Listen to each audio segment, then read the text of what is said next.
We are bombarded by conflict every day.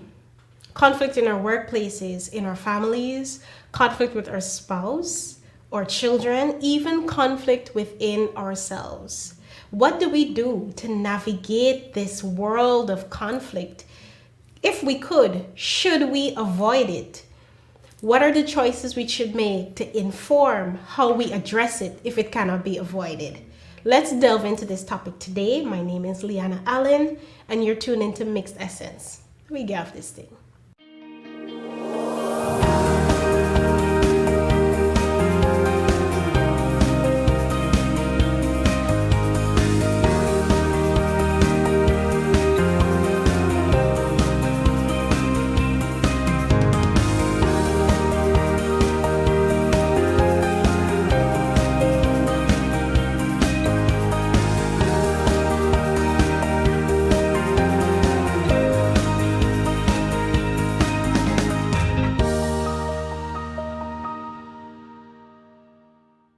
All right, so today again, I'm joined by my good friend, Ezzy Crandon. Thank you so much for joining me as we have this conversation. Conflict. Yes. Hey, that's loaded. Just saying the word. It is. Just saying the word. What are some experiences? Thank you very much for having me again. First of all, my personal experience whenever I am caught in a situation, argument, conflict, I thought that people are against me. But as I grew older, I'm a little older now, I can understand and appreciate that conflict is ever present. Yes. And Can't conflict, run from it. and it's I don't want to use the cliche term conflict is inevitable. It is though. But conflict will happen, and coming out of conflict Yeah. can be so much positive than negative. And I really feel like we should start to teach our kids from young to understand that when something happens, instead of just shutting it down or shutting people down, because sometimes it's someone trying to communicate something Right. to you. Yeah. And here it is, you think that you're the only person to be heard. And you shut that down, and that other person is left in a corner, Yeah. unable to express. And you're unable to really understand who they are. Yeah. You I hear so much in what you're saying, because I guess society in a way teaches us to define conflict from a negative point of view. But Yes. if we can learn to redefine see conflict as an opportunity. Yes. How often do you hear that?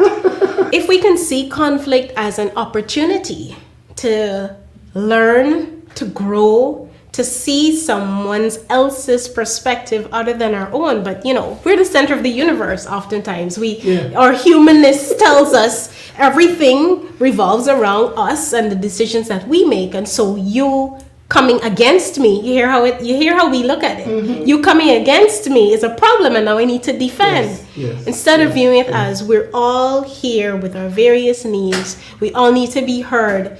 There are differences that we need to talk about. Yes. Let us take the opportunity to work through this. Indeed. And I think too, we, as you mentioned, seeing conflict as an opportunity.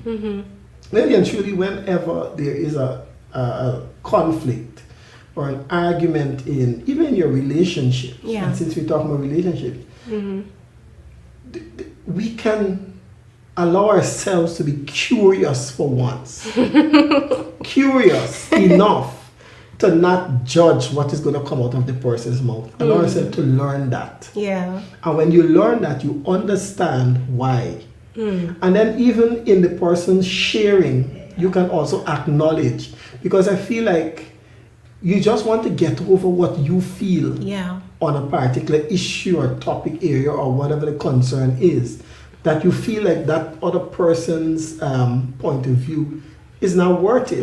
It is worth it. It's less significant than That's yours. an individual. Yeah. And therefore should be given the attention, not only the attention, well, not a passive kind of thing, you brush things off, the attention, and then you can address it too. Yeah. So I feel like we can have better lives, we can lead better lives if we stop and recognize that when we have a conflict, listen, be curious, listen, acknowledge what you hear, right? And when you would have acknowledged what you've heard, you can say it back so the person knows you've been paying attention, right? And then in the end, you try to know, see how you can solve this thing together. And both of you will walk away feeling better, far better, much better of yourself and each other. And then the relationship is better for it. Yeah. I was laughing to myself because I don't think everybody has the capacity to do what we're talking about naturally. I spoke about, seeing conflict as an opportunity. But if I'm honest, the little girl in me is still trying to manage all of the negative ways I was taught by other people and I taught myself to deal with conflict. I don't like conflict. Up front and straight. Even in my marriage, I have a love-hate relationship with hard conversations because I know it is necessary for us to understand each other better, for us to get over a specific hurdle. But I don't like to have them because it takes so much work emotionally for you to don't get defensive, relax, breathe. Okay, listen. Don't cloud your mind with what you're thinking. The self-management that is needed to actively engage with someone who has a different perspective from you, it takes work and it's not easy. And it's something that you learn to do over. The little girl in me, right? We avoiding that conflict. We're avoiding that conflict and brushing it under the rug until you have to deal with it. And I still struggle with that. Until you implode and then you'd explain. I still struggle with that. As you mentioned, we didn't grow up like that. Yeah. And we're now forced to adopt all these principles in how we manage our lives. So what I have chosen to do now is not wait until my children reach a certain age. Yes. So when Azarian and Amarian argue on things, two things I reminded them. It doesn't matter how big this argument is, he's still your brother. Right. That's one. And two, you argue about things. Right? So when you finish arguing about that thing, you still must have love for your brother. It's not about the person. Okay? Yeah. And even in my own relationship, we struggled with those things. But no sooner recognize that these things are not as big as the relationship. So sometimes don't mix them up. We argue about issues and not the person, because I know you're good. I know you're good and we good. So when we're done getting down and shred, dealing with this thing, you're still on my side. I am still on your side. And so you don't make issues become more as if it's important like the person. And so we send them to go and sort it out. Sort it out. And we teach them from now to think critically. Stop thinking this one track that your brother does this thing and this is the only other way. Right. There are many ways to get to the same goal. And then you sort it out. And if you cannot sort it out, then you come to us. Right. And then so that when my sons go out there, they're not going out there just to meet the first hurdle. They gotta pick up the phone and call mom. You run coming home back to mommy house, and then we get a couple of mommies born because then we are train them properly. You know, that kind of thing. And I believe that. And your mom mentioned when we spoke about counseling transition into marriage, about how children are nurtured, and I think we really need to teach them from a young age, so that they can understand their role. And we can't do anything when they get big. And that is why it's so difficult to unlearn. Tell me. Really? Preaching to the choir, right? Unlearn. And so and you mentioned just now about the control, the self-control. Really, when you sit down there about to argue about something, it takes a whole lot to stay in the center. And really control your emotions and running and that there is power. Yeah. You give that away, and everything just goes down. It slides down. Tell me. And it, and then once it spirals out of control, you never really get it back. Yeah. Or you work so hard trying to get it back and not focusing on the relationship, right? And then you lose everything. And then you lose the relationship and everything because else you that get you're working on. frustrated because you did not manage the conflict, or the positive part of the conflict. Because so easily conflict could get negative and then continues to spiral. Yeah. I would share an experience because coincidentally we both have boys, 2 boys each. And there was a situation with my eldest son, Othniel, and his younger brother, where my eldest son's tablet works and the younger's doesn't. So he wanted to take a break and look at something on television instead. So I told him, give Emmanuel, give your younger brother the device so he can play something because he doesn't want to look at what you want to look at. So he decides that, no, I'll keep playing something on my device. I saw it. I left it. Manny came, he played with him a little, but then he decided he wanted to play something that he can play alone and not his brother. So I called him over. I said, okay, what's going on there? Why did you change when I asked for you to share their perspective to the point where you want to use the device alone? And at first it was really hard for him to express the truth of it. And so he started blaming his brother because when Emmanuel said X, Y, and Z, I didn't like it and so I didn't want to share. Or when Emmanuel's response was like this, I didn't appreciate. I'm like, no, this is not about him. Take responsibility for the choice that you made to be selfish. Be able to see that. So I sent him in the corner to think it through. Take your brother out of the equation. Look at you. Look at you and say what's the challenge. So he sat there for a while.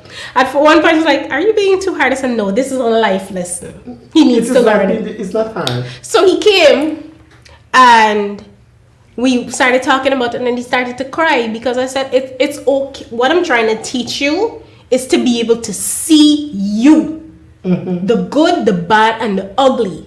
Because if you cannot see all the phases of who you are as a person, when things go awry, and it will, it's always going to be somebody else's fault other than your own. Absolutely. And you a decade from now, at 18 years old, can't identify the ugly in you. Over 10 times. Throwing it at everybody else.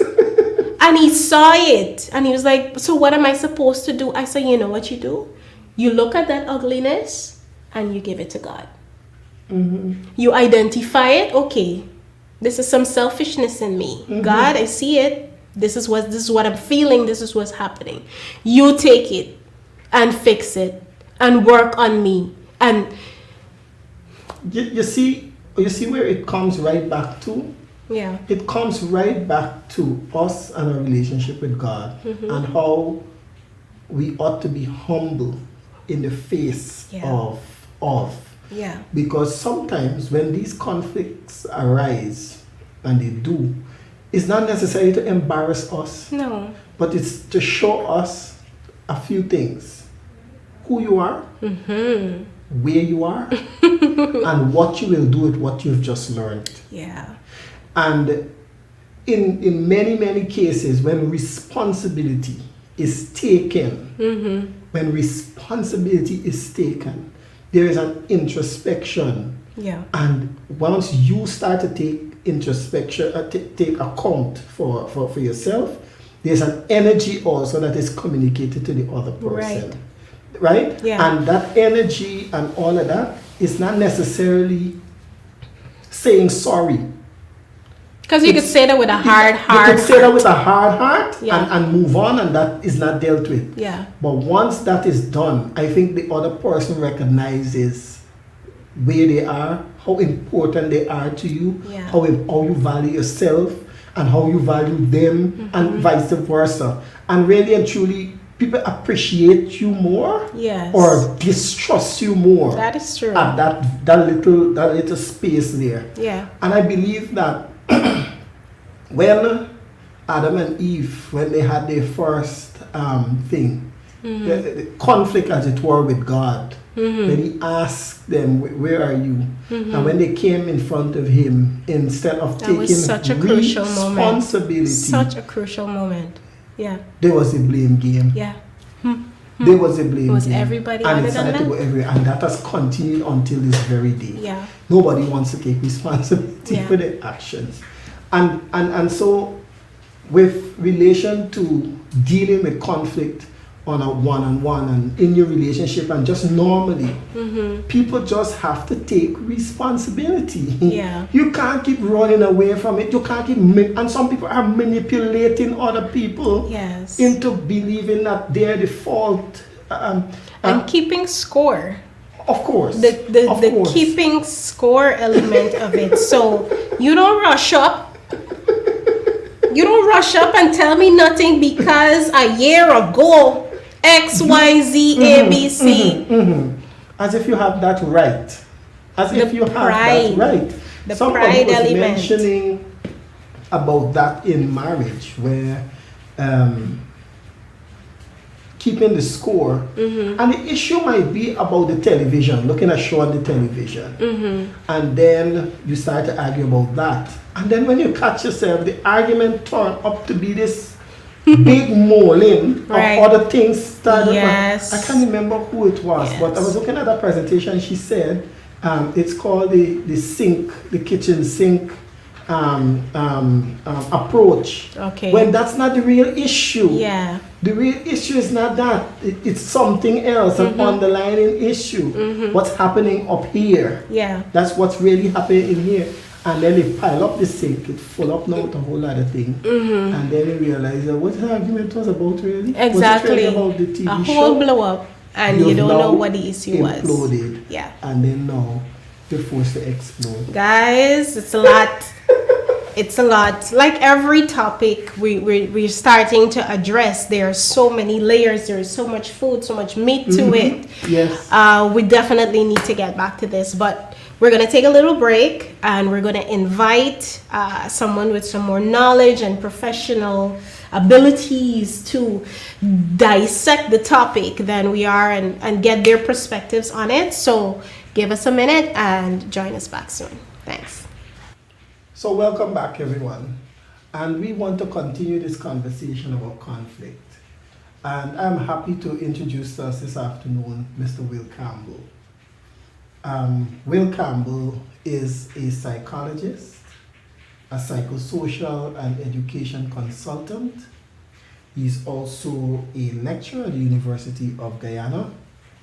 Mr. Will Campbell also is a marriage therapist and family life therapist. Mr. Campbell, in his free time, enjoys in this very order: faith, family, friends, and food. That's a great order. So to give us better perspective on the discourse for this afternoon, I invite our specialist, Mr. Will Campbell. Thank you. Thank you very much for joining having us. me here. Thank you. So we've been talking about conflict, the love-hate relationship that we can develop with it, because we know that it's inevitable and in many instances it's necessary, but it's difficult. It's challenging. It takes so much from us. How do we better cope with dealing with the fact that we have conflict, and what do we do when we're actually faced with those things so it could be productive? All right.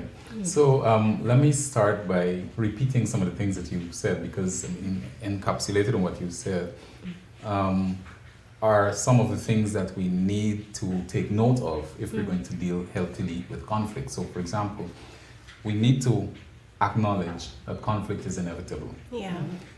We need to acknowledge that it is natural and that it is normal.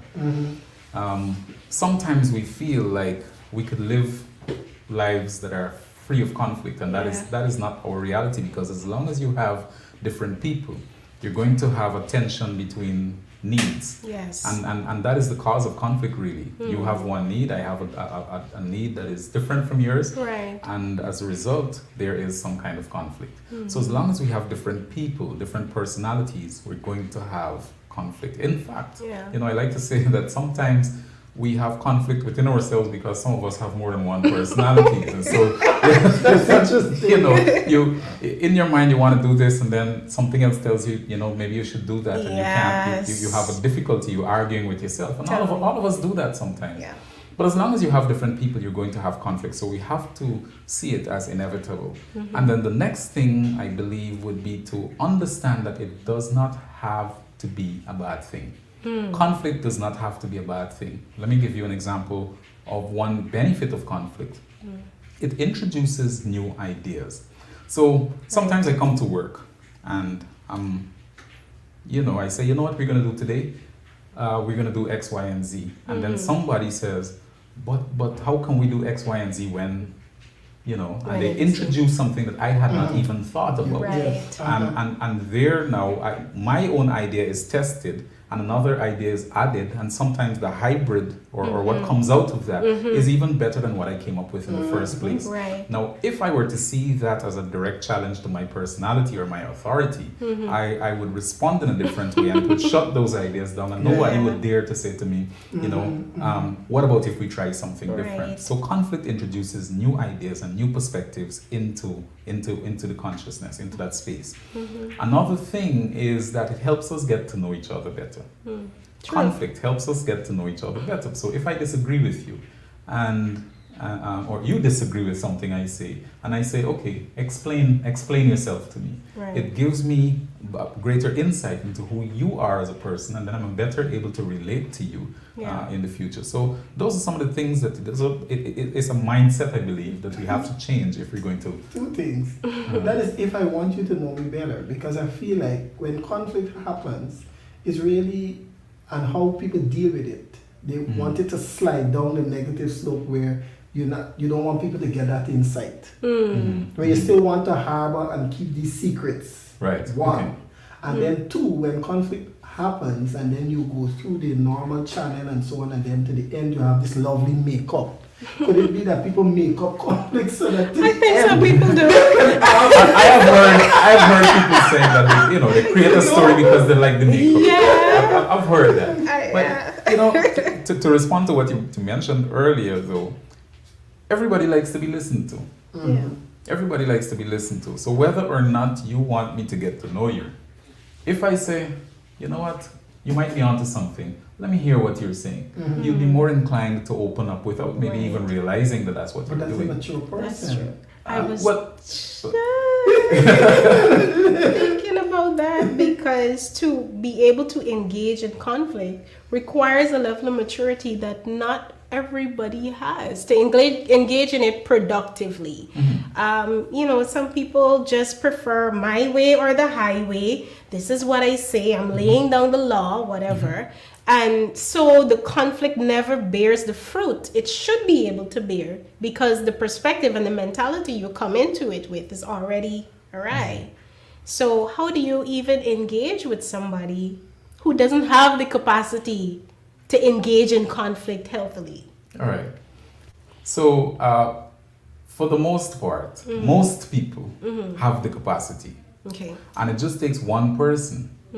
It just takes one person to steer the conflict in a positive direction. Oh. Okay. It just takes one person. Okay. Most people, if you approach them reasonably, they will respond in kind. Maybe not immediately, but I mean, all of us have had the experience where, we were upset about something, we flare up, and somebody said something we didn't want to hear it at the time, but in what we call our quiet moments, you reflected on it, and then you came back and you're like, you know what, man, what happened yesterday? I'm sorry for that. Right. You were right about this.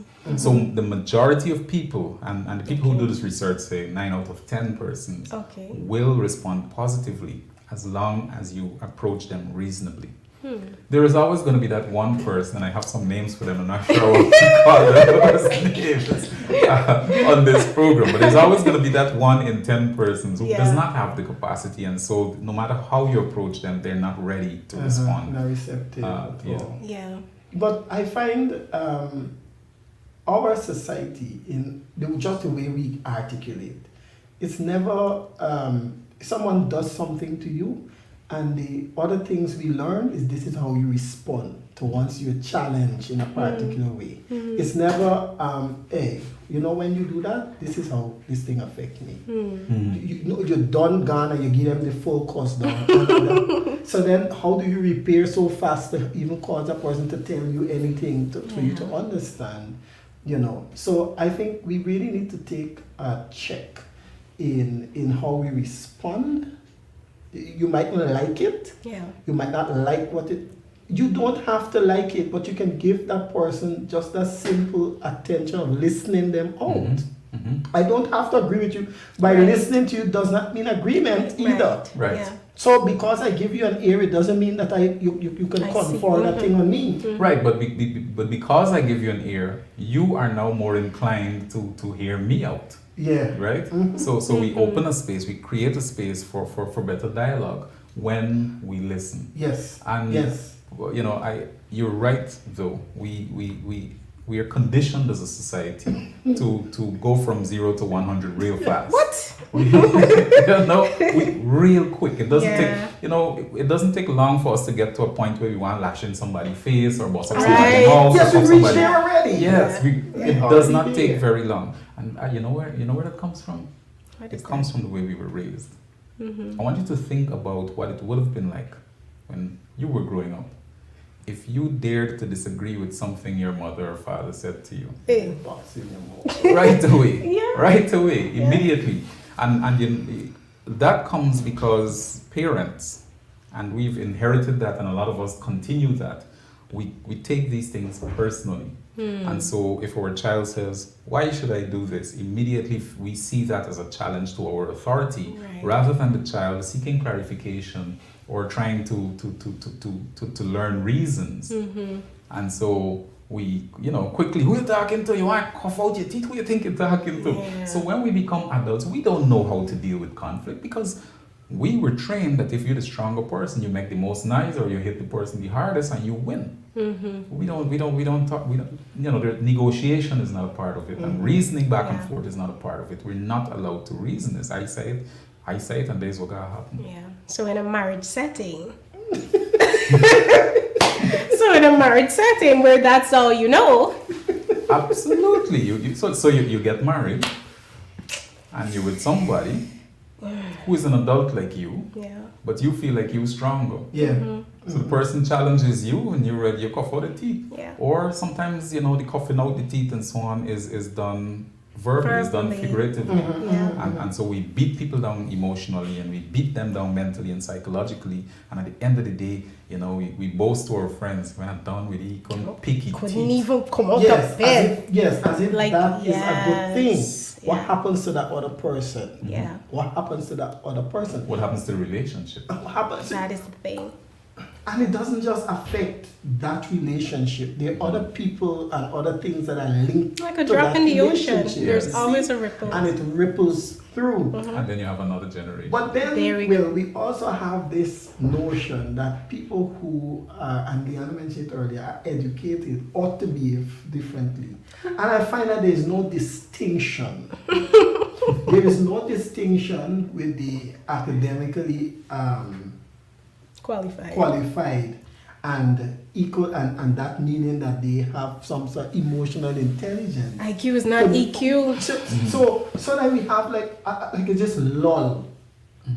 Yeah. Everybody behaving so, everybody doing it so, and now we have this new craze where this thing happened in a corner here, and before you know it, it's either recorded or something, and it's placed on social media. Yeah. And once it's shared, once it's gone. Yeah. And even after when you have your soft moment and decide that you were wrong, you can't pull that back now. No. And you it's could delete gone. it, but it's already it's just already gone. captured. Yeah, and then what? So like, I don't know, we have to find a way in managing how we react when things happen, how we react to it, and then think carefully how far it can go. And I've been a critic of the way we do education. I don't know how better to say that. But our education system does not cater to emotional development. True. It is about how much content, how many facts can you retain Yes. and Yeah. regurgitate. Yeah. It is not Yes. about learning to live with others. So our education system does not cater to the development of emotional intelligence. And EQ is a little different from IQ because IQ, you're either born with it or you're not, really. But EQ can be taught. Yeah. But who's teaching that? You know, one thing I allowed for our sons to do is to be able to choose. And I remember we wanted to put them in a school, a particular school, and we had gone there for the summertime to determine if they're going to adapt. Okay. And the teacher for one of the boys, I'm hearing her while she's teaching in the morning, and she has no respect for the man-child. If you hear the way she spoke to the man-child, as if, and so we asked him, so would you like this to be your teacher? And he said, no, I don't, this is what she does. She always shuts me down.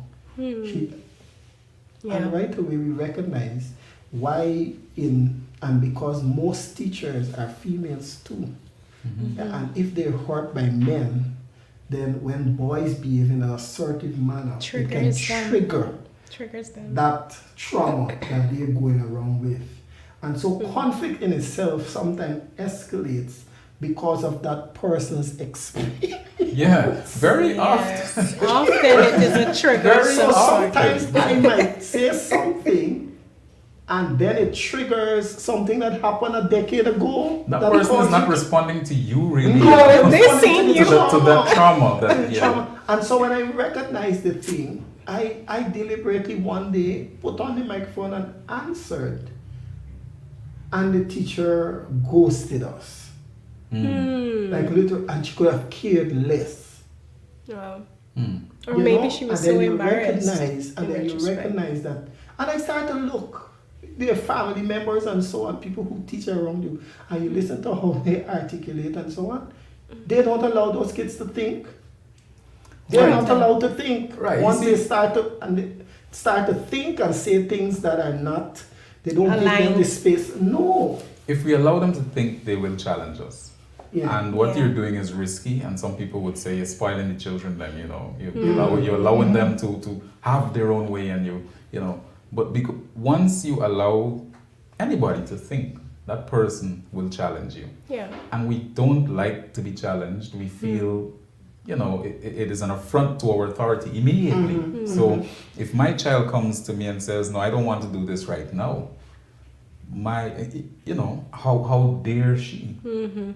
How, who she? I the father, and 0 to 100 right away, and Yeah. got to do it. Tell me what you what?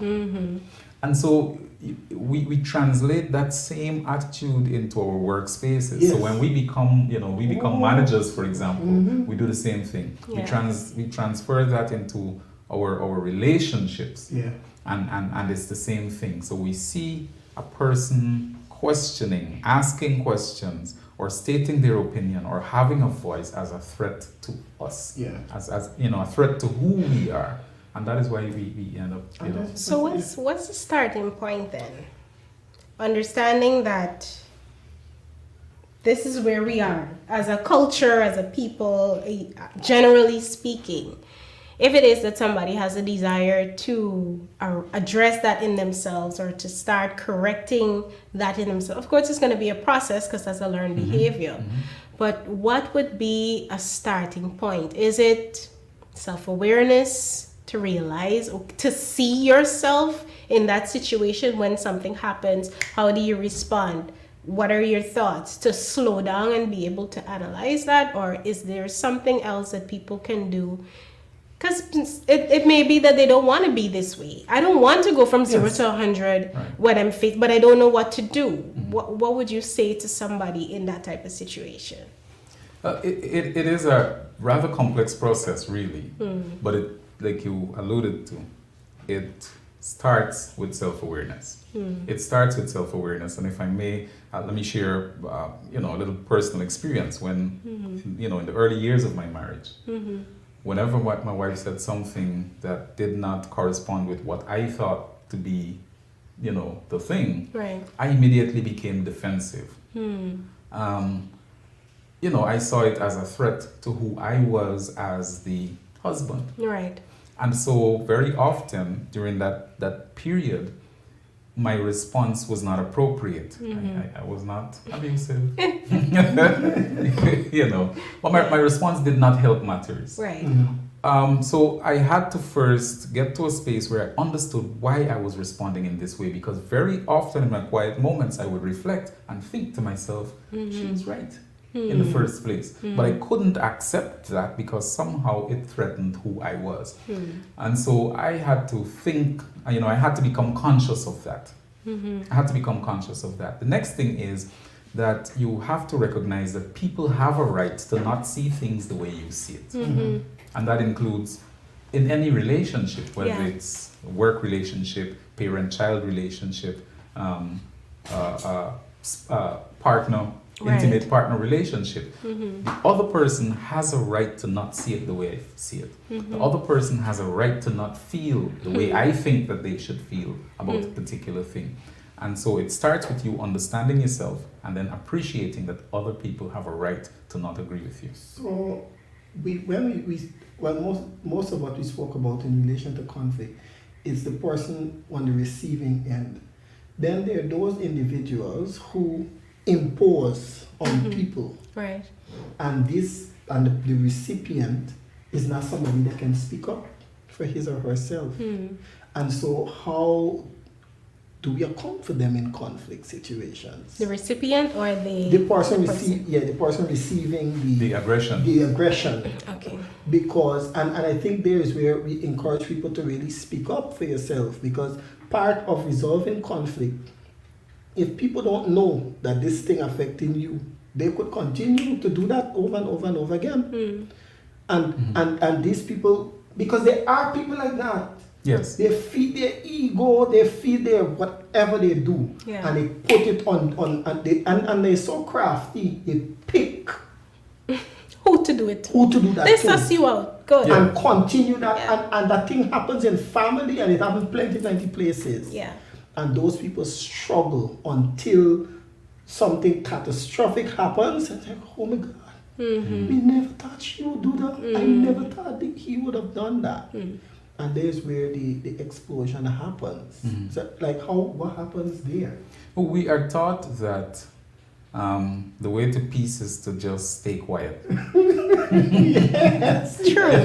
We are taught that a passive approach is the way to maintain yeah. peace. Yeah. And there are lots of us who feel that to speak up for ourselves would be to aggravate the situation necessarily. But you can speak up without aggravating a situation. You can speak up. It is a matter of how. So first of all, you have to empower people who might feel inclined to be passive and help them understand that they have a right to a voice. Now, the next thing would be to teach them what to do with that voice. So how do I say to somebody, what you're saying is stupidness? Without saying. Without making the person feel that you're calling them an idiot. You know what I'm saying? So so we teach people simple things like using iMessages or choosing appropriate times to have those conversations. Right. On framing your disagreement in such a way that it doesn't come across as aggressive. And there are essentially three ways to deal with conflict. There's passive, there's aggressive, and there's assertive. And what we try to teach people is how to use that assertive approach. I see. Now, a passive approach, if I am passive about something you are doing to me, I am taking the hurt all the time. I'm hurting.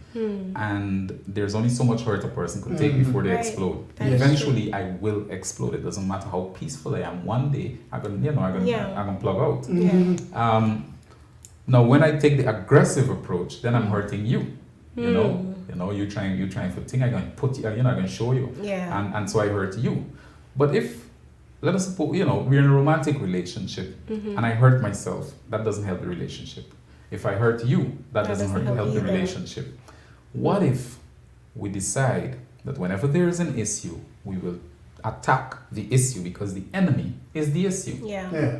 Yeah. The problem is the enemy. Yeah. You are not my enemy, you know. So instead of me, you know, telling you about your mother and how, you know, all of these things, How she make you. how she make you, and all of these bad things, and how you can't cook, and how you're fit, and you know, it's better I did, you know, all of these things.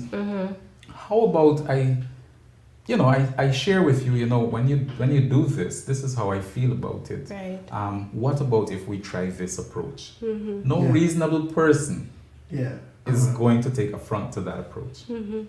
But that's not I our think we language forget- line. That is not our language line Well, at we forget all. to. That's why we gotta learn We it. gotta learn. You It's a literally foreign have language. to learn it. You have to learn it. And It's it's a foreign ironic language. how that is a foreign language to us. Because we're not taught like that, and we often in many We grew up instances in a home where lash in your face. There's the Buttocks. we don't see the teamwork. Lap. yeah. We don't see any your mother putting out hot water for your father or hot oil for Yes. we don't see the teamwork approach. We Yes. don't see, okay, you and I are a team, we're attacking the issue, and so we're not going to attack each other. We're not really oriented to that. So even having that perspective in the first instance, that we are on the same team, we are side by side battling an issue. I'm not saying you opposed to me and we see who could punch each other out first. Even adopting that mental approach, regardless of what's happening, we are on the same team. It Yes. changes the way you communicate about the issue. But that takes time and a reorientation to develop in the first So place. what about when this new way of parenting, where parents have their arguments and choose, we can't argue in front of the kids for them to see. And so when things happen, my children have never heard the father and me or the mother and me cuss out or thing. And we hate all of that from our children.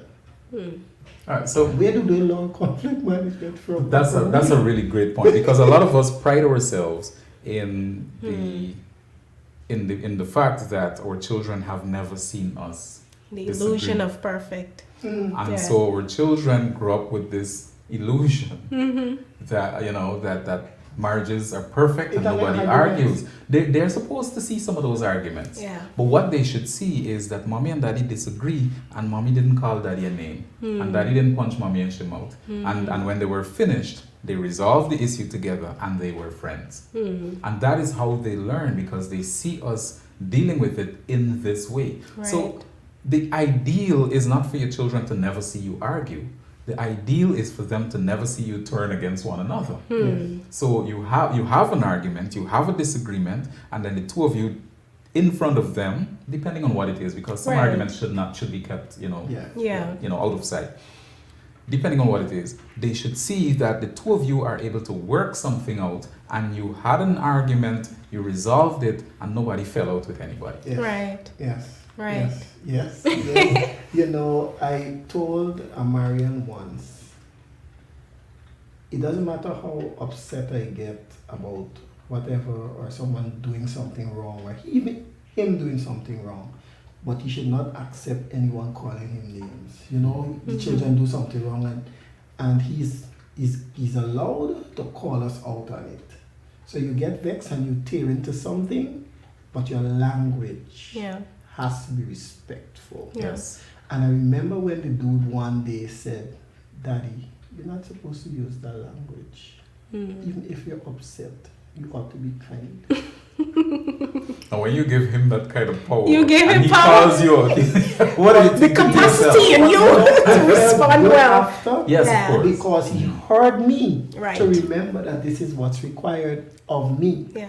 And I can only hope that as he grows, he employs the same. Yes. Yeah. You know, and so I think sometimes we are afraid for our children holding us accountable, and we don't give them that space. Because when they do, you probably might feel shame, or it's probably done in front of other parents or whatever. And so many times, and not only your children, it could be a friend that helps to hold you Yeah. accountable, Yes. and so on and so forth. But in that case, it was him. and people can help to hold us accountable to and we can be better for it. Absolutely. We can be better for it, you know. You talked about other people holding us accountable, and if you would permit me again, and I'm not trying to pretend here that my family is perfect. We're far from perfect. There are some things that we try to do, and my wife and I have a pact that if we're going overboard with the children, somebody can tap you and say, hey, pull back a little bit. So what happens is if my wife thinks that I'm raising my voice a little bit when I'm talking with the girls, she would come and stand next to me quietly and just tap me, and that reminds me, because this is an agreement that we have. This reminds me that I need to lower my tone. Or sometimes I remember there was one particular time I was so upset I didn't even realize that I'd raised my voice. She said, "Will, the neighbors could hear you," and if you know where I live, my neighbors are like 3 empty lots away. Right. So she said, "Will, you were really loud, the neighbors could hear you. You probably should go and apologize." Now immediately, that first impulse, because that's how I was raised, I'm like, me apologize to who for what? Right. But of course, I knew I was wrong, and I knew that I needed to go. And so my daughter in that instance, I hope, learned a couple of things. One is that sometimes you make mistakes. Yeah. And it's okay. Yeah. And the other is, when you make a mistake, be big enough to apologize for it. Yes. Yes. So these are little things, and a lot of people feel, Ezzy, that when we give our children these kinds of spaces that they can broke out and they can turn wild, and that is the exact opposite of what happens. It's true. The opposite. That is the exact opposite of what happens. And I guess I'm the elder statesman in the room, and I have 2 young ladies. My children are grown for the most part, and thankfully, glory to God, there are, they are very respectful young ladies. They are holding their own. They still pull us up when we are off track, but they do it in a way that is respectful, and that's the other thing. Right. You give them a voice and you teach them how to use that voice responsibly. Yes. And they will learn eventually. It takes a little longer than putting 2 lashes on the tail, but but it's the better way. But it lasts longer. Yes. And they come out with a different approach to life that works better than the aggressive approach. Guys, thank you so much for sharing your knowledge, your insight, your wisdom on this topic that we wrestle with every day. Can you go one day without some type of conflict? I've never had such a day in my life. But the better we're able to learn how to deal with it, the better we're able to enrich the quality of our lives and even the quality of the generations to come. Yes. So if you found this useful, do feel free to like and subscribe to our page. If you need to make contact with Mr. Campbell, his contact information is in the description below. If you found this useful, you have a comment or a question, please feel free to share. We'd love to hear from you. Thank you so much, and do join us the next time. Take good care.